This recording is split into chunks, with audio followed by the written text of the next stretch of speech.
Breaking news जो कि हम अपने दर्शकों से साझा कर रहे हैं, यानी कि लोग अपनी आवाज भी नहीं उठा सकते और अगर अपनी आवाज उठाते हैं प्रदर्शन के जरिए तो रूस को इतना ज्यादा गुस्सा आ जा रहा है, इतना आक्रोश आ रहा है कि वो उनके ऊपर फायरिंग कर दे रहा है। बड़ी खबर यूक्रेनी प्रदर्शनकारियों के ऊपर जो रूस के खिलाफ प्रदर्शन कर रहे थे उनके ऊपर फायरिंग कर दी गई है। तस्वीरें हम आपको दिखाएंगे।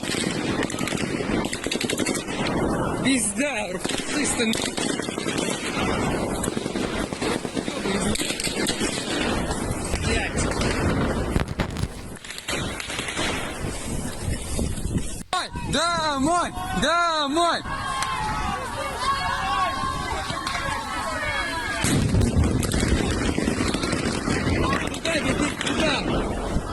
Пиздец! Домой! Домой! तो तस्वीरें आप लगातार देख सकते हैं किस तरीके से रूस की सेना ने यहाँ गोलीबारी की है। ये तमाम लोग आप तस्वीरों में देखिए कि वहां पर मौजूद है और उसी वक्त ये हमला होता है। खेरसन में ये हमला हुआ है और भारी पैमाने पर लोग वहां पर इकट्ठा थे जिस वक्त ये हमला बोला गया। रूस की सेना ने ये जमकर गोलीबारी की है। लोगों को आप देख सकते हैं, अफरा तफरी का माहौल। खेरसन में प्रदर्शन हो रहा था और उसके दौरान ये फायरिंग की गई है।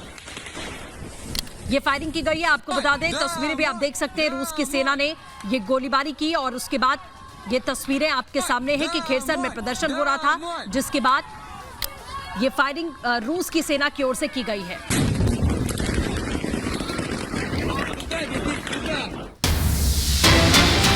फिलहाल इस वक्त की बड़ी खबर आपको बता दें कि रूस और उज्बेकिस्तान के बीच बातचीत हुई है। रूस और उज्बेकिस्तान युद्ध के संकट के बीच किस तरह से आपस में बातचीत कर रहे हैं, ये इस वक्त की अपडेट आ रही है। बड़ी जानकारी इस वक्त मिल रही है। पुतिन से हर कोई बात करके एक तरीके से कहे कि रास्ता निकालने की कोशिशें कर रहा है, लेकिन क्या वाकई ये बातचीत एक नतीजे तक पहुंचने वाली है? क्या पुतिन किसी की सुनेंगे या फिर इसी तरीके से जो युद्ध है वो जारी रहेगा? क्योंकि अभी तक जो भी बातचीत की कोशिशें किसी भी देश की ओर से की गई हैं वो नाकाम ही रही हैं। बिल्कुल श्वेता, जिस तरीके से आपने बताया कि लगातार बातचीत का दौर भी जारी है, लेकिन सबसे बड़ी बात यह है कि कहां-कहां पर कब्जा अभी तक हुआ है, कहां-कहां रूस ने कब्जा किया है, ये आपको बताते हैं। यूक्रेन के कई शहर ऐसे हैं जहां पर कब्जा रूस ने कर लिया है। रूस का कब्जा कहां-कहां आपको दिखाते हैं। चार्निहिव में, यूक्रेन के चार्निहिव में कब्जा हो चुका है। सुमी में, खार्किव की तस्वीर आपने देखी, बर्बाद हो चुका है पूरी तरीके से। डोनेट्स्क में, मारियोपोल में ताबड़तोड़ बमबारी जारी है, वहां पर भी रूसी सेना बहुत भीतर तक दाखिल हो गई है और इसके साथ ही मेलिटोपोल में भी लगातार बमबारी हो रही है। ये भी आपने देखा। खेरसन में कब्जे का ऐलान कर दिया गया। ये मैप के जरिए हम आपको समझाने की कोशिश कर रहे हैं कि पुतिन की बमबारी कहां-कहां जारी है, जिन इलाकों में, ये तस्वीरों के जरिए आप देख सकते हैं। और इसके साथ ही रूस का कब्जा कहां-कहां पर हो चुका है, ये आप ये जो लाल निशान है इसके जरिए समझ सकते हैं। चार्निहिव में पहले ही आपने देखा कि किस तरीके से एयरपोर्ट को उड़ाया गया और उसके बाद सुमी में लगातार अभी भी बमबारी जारी और कीव की ओर बढ़ती हुई सेना यहां पर दिखाई दे रही है। कीव को लेकर ही पूरी लड़ाई है और कीव पर चढ़ाई की लड़ाई आगे बढ़ती जा रही है, लेकिन अभी तक कीव पर कब्जा रूस नहीं कर पाया। बड़ी खबर का रुख करते हैं श्वेता का।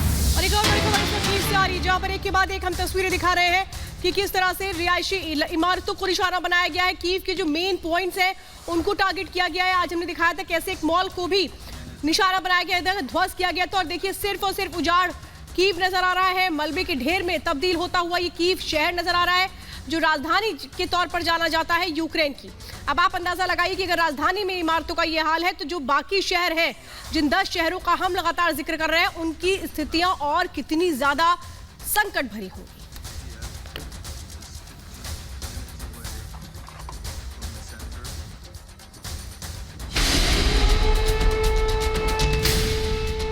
कीव में कल की रात भी लगातार सायरन की आवाज गूंजती रही। लगातार 26वें दिन कीव के आसमान में रूसी विमानों की आवाज लोगों को डरा रही है। हर रात की तरह इस बार भी रूसी विमानों ने कीव के आसमान में उड़ान भरी और यूक्रेन के ठिकानों को निशाना बनाया। लेकिन कीव पर हमला रूस के लिए दूसरे शहरों जितना आसान नहीं था। कीव में यूक्रेन की सेना एंटी एयरक्राफ्ट गन से हमले कर रही है। तस्वीरों में आप रात के अंधेरे में गोलीबारी को साफ देख सकते हैं। आसमान में रूस के विमान भले ही ना दिखें, उनकी ओर चलाई गई गोलियां साफ तौर पर देखी जा सकती हैं। यूक्रेन की राजधानी कीव रूस के लिए बड़ी चुनौती बन गया है। शहर के बाहर रूसी सेना का जमावड़ा है, लेकिन कई दिनों के बाद भी वो इस पर कब्जा करने में सफल नहीं हो सके हैं।